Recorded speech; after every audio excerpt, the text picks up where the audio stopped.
हिंदी, और क्योंकि आप सिर्फ रामपुर वाले नहीं सुनते हैं, आपको तो आपकी बात ऐसी है कि पूरे देश में और पूरी दुनिया में सुनी जाती है और आप एक असर रखते हैं ख़ास तौर पर नौजवानों पर। तब मैं आपसे ये सवाल पूछता हूँ कि आपके अनुसार एक तो काम वो है जो आपने कवि सम्मेलनों के माध्यम से किया, मंचों के माध्यम से, व्यवहारिक तौर पर हिंदी और उर्दू को और करीब लाने के लिए उस परंपरा को और क्या चीज़ें की जा सकती हैं जिसमें हम सब लोग भागीदार हो सकते हैं, जो सुन रहे हैं आपको वो भी, जो कभी नहीं भी मैं सदा बोलता हूँ, देखिए मैं शुद्ध हिंदी का विद्यार्थी हूँ, विज्ञान से हिंदी में आया हूँ। मेरे पिताजी संस्कृत की परंपरा के आचार्य रहे हैं, प्रोफेसर एंड हेड रिटायर हुए हैं।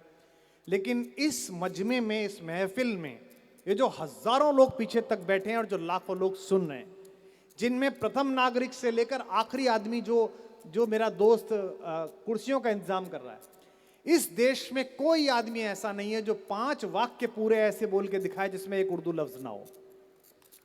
एक आदमी नहीं है।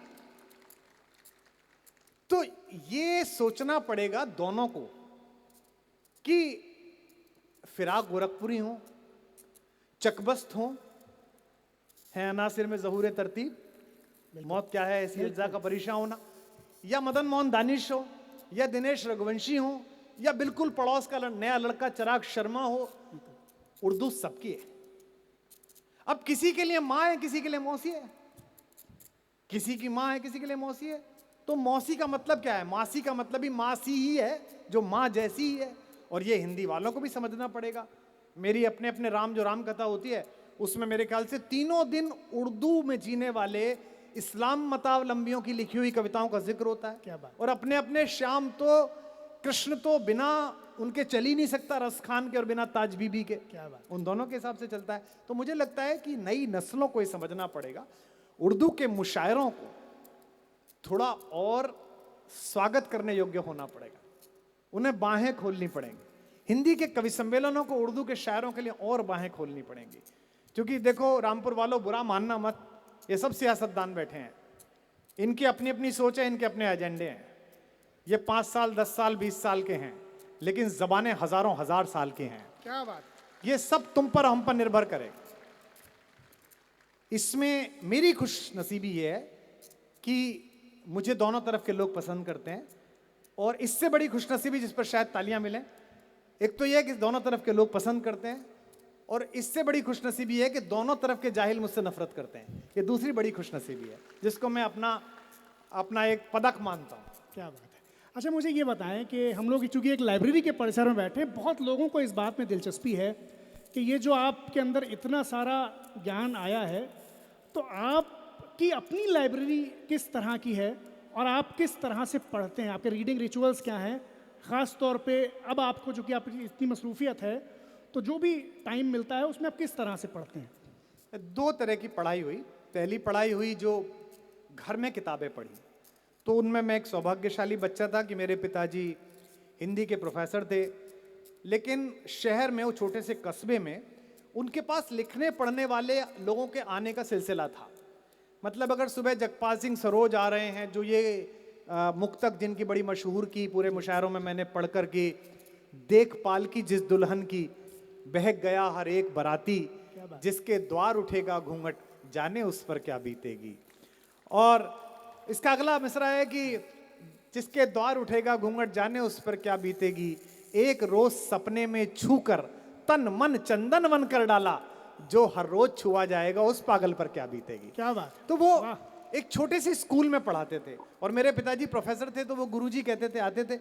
तो अगर वो आते थे तो एहसान चाचा भी आते थे, एहसान आधीन भी आते थे कि कितने अरमान लिए बैठी है आंचल के तले, उसकी तस्वीर कलेजे को हिला देती है, शराबी बाप को जब कोई लाडली बेटी जवानी बेच के 2 घूंट पिला देती है। ऐसे अशार कहने वाले, या साहिल के तमाशाई या डूबने वाले पर अफसोस तो करते हैं, इमदाद नहीं करते।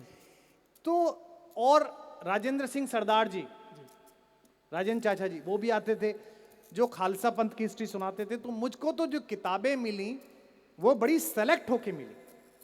जैसे आज जब मैं लाइट एंड साउंड शो देख रहा था, और इस 250 साल की इस बिल्डिंग के बारे में बताया जा रहा था, तो मुझे याद आ रही थी कि मेरे घर में एक किताब रखी थी E.B. हॉवेल की, the ancient sculpture of India. वो मैंने 11वीं क्लास में, 11वीं क्लास में पढ़ ली थी। चूंकि हम मास्टर के बेटे थे और वो व्यापारियों का शहर था, तो हम उन लोगों के जो शौक थे उनको तो कंप्लीट कर नहीं सकते थे कि भाई साइकिल चला लो। बचपन में साइकिल आती थी ना, छोटी वाली, बिना आगे का डंडा वाली, या छुट्टियां मनाने नैनीताल चले जाओ, गढ़मुक्तेश्वर तक जाते थे। तो हमारे लिए यही सबसे अच्छा जश्न था कि घर में जो किताबें हैं उन्हें पढ़ लो। तो कादम्बिनी आती थी, दिनमान आता था, सारिका आती थी, इन सबको पढ़ते थे। और किताबें बहुत चुन के मिली। जैसे एक थी गालिब के खत, पांडे बेचन शर्मा उग्र की, तो उस समय बिल्कुल नहीं पता था। और मैं पहली बार शायद बताऊंगा, मेरे इतने सारे पॉडकास्ट बड़े वो हैं कि जब मैंने पहली बार लिखना पढ़ना शुरू किया तो मुझको ये लगा कि उर्दू में शेर कहने का मतलब ये है कि जो शब्द हों, लफ्ज जो हैं वो बड़े कठिन होने चाहिए। क्या बात है। तो मैंने घर में लुगत रखा हुआ था, तो मैंने लुगत उठाया हिंदी से और मैंने शब्द पहले लिखे। जैसे उसमें एक शब्द था खिरामेनाज। खिरामेनाज मतलब बड़े अच्छे अदा से चल के आती हुई। खिफ्फत मतलब लाज शर्म। तो 9वीं क्लास में मैंने एक मिसरा कहा, न कर खिफ्फत चलिया तू खिरामेनाज चलती सी, पिला दे तू मय कौसर मुझे साकी निगाहों से। इसका कोई मतलब नहीं था, लेकिन मुझे बड़ा अच्छा लगा कि वाह वाह वाह क्या बात है, खिफ्फत है, खिरामेनाज है, माहौल बन रहा है। माहौल बन गया एकदम। बाद में पता चला कि कठिन लिखना बहुत सरल है और सरल लिखना बहुत कठिन है, क्या ये बात, बाद में पता वाह, चला। वाह, वाह, वाह, तो शुरू में तो किताबें मिली, बहुत सोच के मिली।